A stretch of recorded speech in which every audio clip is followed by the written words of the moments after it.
Assalamualaikum warahmatullahi wabarakatuh. Selamat datang di praktikum PBO untuk pemrograman berorientasi objek atau dikenal dengan istilah OOP. Jadi selama 1 semester ke depan kita akan belajar tentang pemrograman berorientasi objek, ya, PBO gitu ya. Nah, untuk kali ini kita menggunakan bahasa pemrograman Java. Kemudian untuk tools yang digunakan, kita menggunakan IntelliJ IDEA, kemudian Greenfoot nanti di akhir untuk membuat game. Dan di semua itu didukung dengan Java JDK yang nanti softwarenya sudah saya berikan di grup teman-teman semua ya. Oke, langsung di ini ya, kita buka aja di IntelliJ IDEA-nya, kita cari. Nah ini, di sini saya menggunakan versi IntelliJ IDEA yang community, versinya 2020.2. Sebenarnya kalian mau pakai yang profesional juga boleh, tapi karena saya rasa community cukup buat praktikum, maka saya yang kasih yang community gitu. Kita tunggu. Sebenarnya IDE itu kan Integrated Development Environment yang merupakan istilahnya all-in-one buat ngembangin sebuah tuh program gitu kan. Jadi udah ada text editor, udah ada apalagi namanya, udah ada compiler, udah ada debugger, bahkan hasilnya udah di sana gitu. Namanya IDE. Nah, untuk IDE di Java sebenarnya ada banyak. Salah satunya IntelliJ IDEA, kemudian ada uh, Eclipse, kemudian ada NetBeans gitu. Banyak ya, tapi salah satu yang kita pakai yang ini. Oke, kemudian kita akan create project di IntelliJ IDEA. New project ini ya.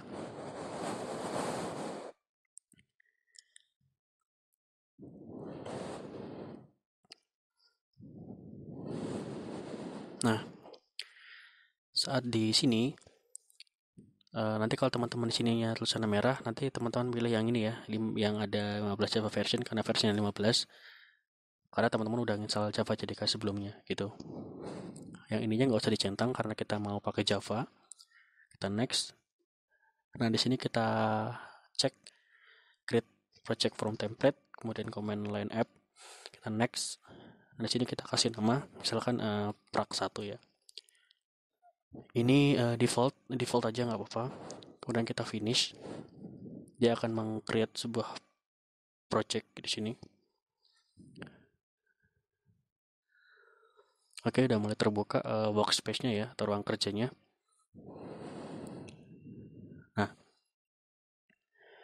kita tunggu. Untuk pertama kali biasanya dia indexingnya nggak lama di sini karena baru pertama kali kan dia indexing buat projectnya sama buat Java-nya itu istilahnya.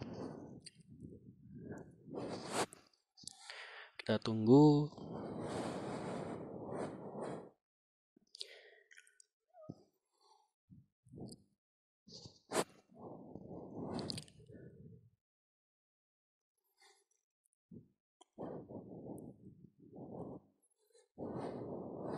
Oke, kalau ada alert kayak gini di close aja, ini nggak apa-apa. Oke, udah selesai ya. Ya, kita cek dulu di struktur ini ya. Di sebelah kiri ada sidebar project dan structure.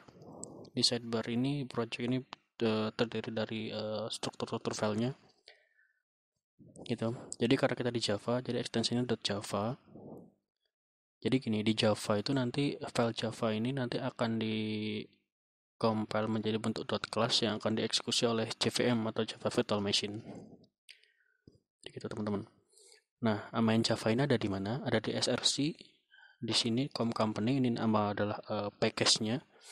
Jadi package-nya itu di sini com company ditulis di sini. Gitu. Dan kemudian ada main. Nah, main.java. Gitu. Oke, kemudian di strukturnya di sini ini ada sebuah kelas namanya kelas main.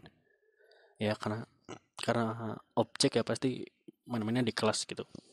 Kemudian ada main function, yang mana main function ini adalah yang kita tahu bahwa main function itu merupakan suatu blok kode yang akan dieksekusi pertama kali saat program itu dijalankan gitu. Ya kayak di C++ pasti ada main juga kan gitu ya. Oke, kemudian tradisi pertama dalam pemrograman adalah hello world ya. Kita print hello world. Kita coba print. Untuk printnya pakai ini, system.out.print line. Nah, ini ada print biasa, ada print line. Bedanya apa? Kalau print line itu ada enternya di baris baru. Kalau print biasa itu nggak ada gitu. Kita coba gini, hello world. Kemudian kita running ya. Runningnya bisa di sini, di klik kanan di run main, atau di sini juga bisa. Bisa di sini.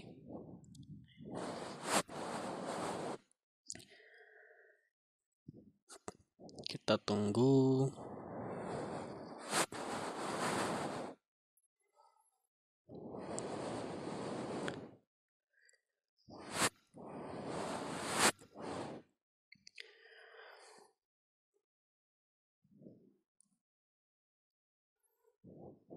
Oke, ini ya, hello world. Hello world program pertama kita di sini. Nah, bedanya apa print line sama print? Kalau print line itu kan ada di baris baru nih. Tapi kalau print biasa, ini nggak ada enter kayak gini, nggak ada. Kita coba.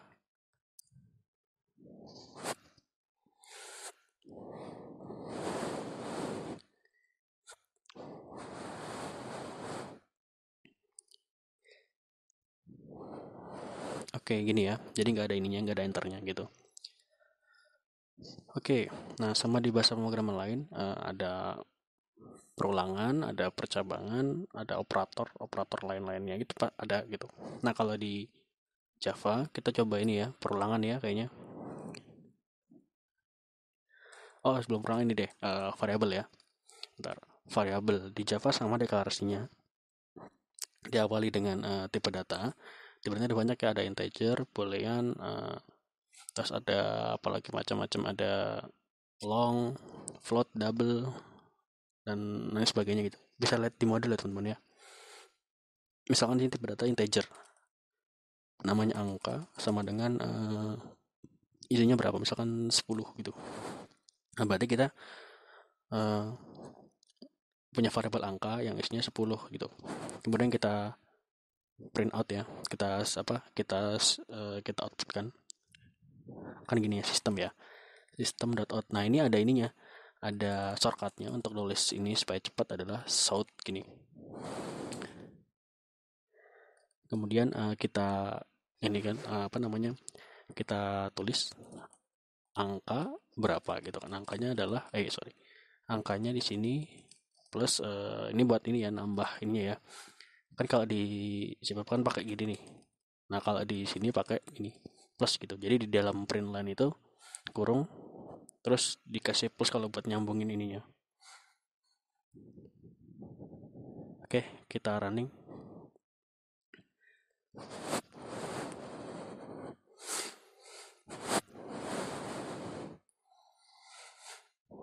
Oke, gitu ya. Angka 10 gitu. Nah, bisa nggak buat nampung misalkan string gitu? Bisa. Nah, string, hati-hati di string diawali dengan huruf besar S-nya, string gini.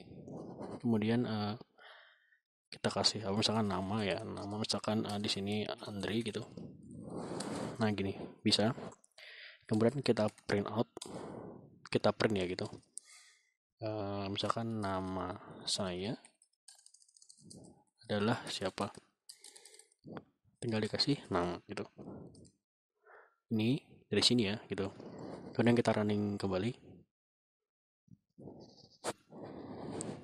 kita tunggu.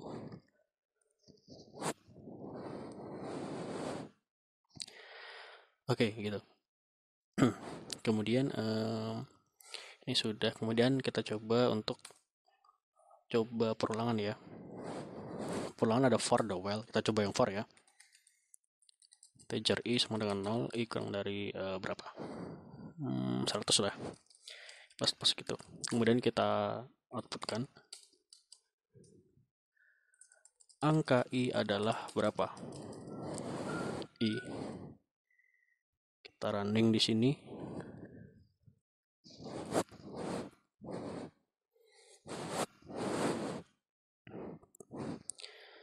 Nah gini udah bisa di looping ya itunya, sama kan ya kayak C++ gitu.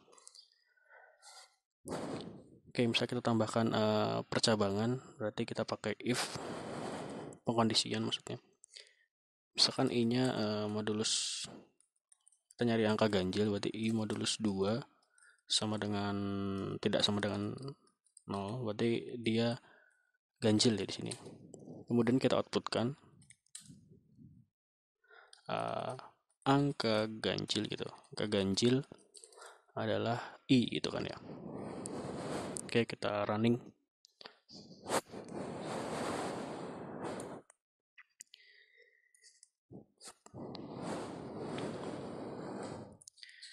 Oke, nah gini teman-teman ya. Tuh, bisa ini ya. Oke gitu, kira-kira buat percabangan atau apa pengkondisian. Sorry. Kemudian percabangan udah, perulangan udah. Coba kita di ini ya, di array gitu, deklarasi array. Misalkan ada array ini, ada array nama. Nah kasih kayak gini buat nandain untuk array. Kemudian isinya, misalkan namanya Andri, kemudian Diki, kemudian Alwan gitu. Nah ini akan kita outputkan dengan perulangan lebih mudah gitu. For integer i sama dengan 0, i kurang dari, nah kan 3 nih, kita nggak perlu gini, bahagian aja nama dot length, panjang dan isi nama gitu. Jadi otomatis bakal melakukan perulangan sebanyak panjang dari isi nama, yaitu 1, 2, 3 gitu. Kemudian kita outputkan nama siapa gitu ya, nama indeks ke i. Nah gitu teman-teman, coba kita running.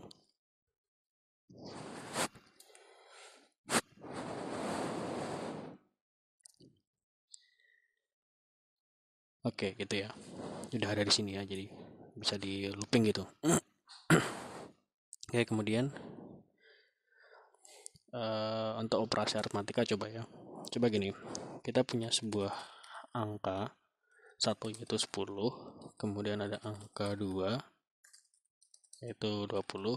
Nah kita mau operasikan di sini gitu, jadi angka 1 tambah angka 2 sama dengan berapa gitu. Nah ini kita kasih gini supaya kasih kurung ini supaya lebih lebih diprioritaskan operasinya. Lalu angka 1 tambah angka 2 gitu. Kita running ya.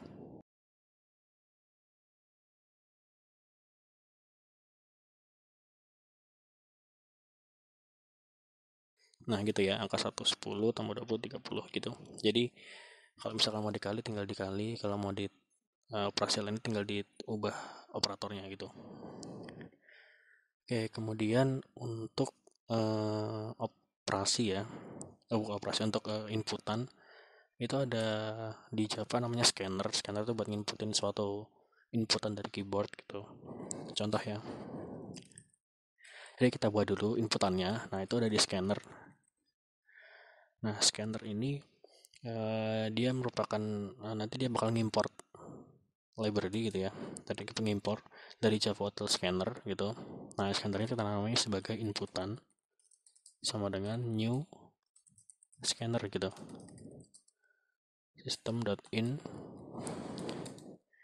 Nah misalkan kita mau inputin angka, misalkan di sini kita punya variabel angka 1 dan angka 2. Nah di sini kita inputkan, kita pakai print. Sini ya print gini. Lalu angka 1 adalah berapa gitu. Nah, cara masukkannya gini, angka 1 sama dengan berarti inputan dot, nah ini karena si inputan, karena si angka 1 ini integer, maka kita pilih yang nih next integer gitu. Dia akan nanti angka 1 nanti bakal ditetapkan wah ini dia itu integer gitu. Kemudian ini ya buat angka 2 ini print ya, as angka 2 sama dengan inputan dot next integer. kayak gitu. Lalu kita outputkan hasilnya, misalkan apa nih, perkalian K1 dan angka 2 adalah berapa? Adalah ini ya, angka 1 dikali angka 2 gitu. Operator sama ya kayak bahasa lainnya, pakai star gini kalau perkalian. Kita running.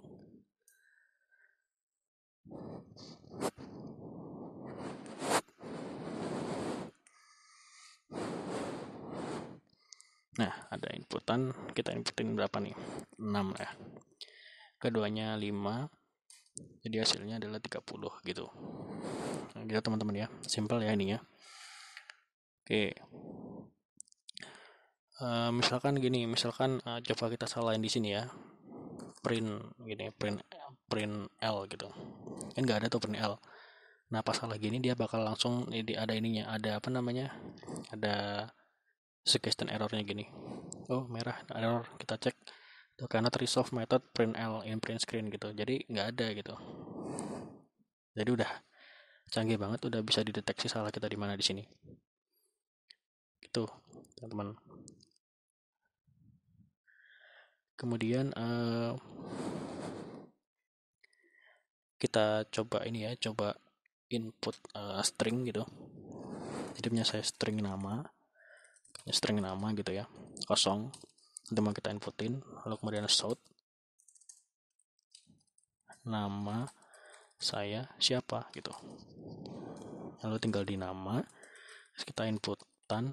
Nah ini kalau string dia next line gitu. Lalu baru kita outkan kembali nama saya siapa gitu. Nama tambah nama ya, kan tadi dari nama. Kemudian kita running.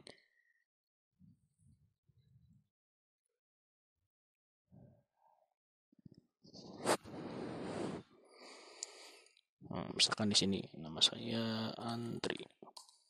Nah, gitu. Gitu ya teman-teman ya, gampang ya di sini buat ininya, buat praktikum pertama kita. Oke, ulangi lagi ya. Jadi IDE itu Integrated Development Environment. Dia yang apa ya, istilahnya ada ini all in one gini. Ada text editornya, ada compilernya, ada debuggernya tadi, terus ada ini juga ada ada hasil runningnya juga gitu. Jadi lengkap gitu, all in one. Terus buat tool di Java itu juga ada banyak, ada IDE-nya itu ada IntelliJ, NetBeans, kemudian ada Eclipse, dan masih banyak lagi gitu. Oke, kemudian main Java ini sebelum dieksekusi dia akan dikonversi dulu ke .class gitu. .class yang nanti .class itu akan dieksekusi oleh JVM atau Java Virtual Machine gitu. Oke, mungkin itu saja yang dapat saya sampaikan. Mungkin kalau ada yang error nanti silahkan didiskusikan di grup ya gitu. Nanti di-share errornya yang mana supaya kita nanti bisa tahu salahnya gitu. Kemudian nanti bisa kita bantu solve di situ. Oke, terima kasih. Mungkin kalau ada saya ada salah, mohon dikoreksi. Kurang lebihnya saya mohon maaf. Assalamualaikum warahmatullahi wabarakatuh.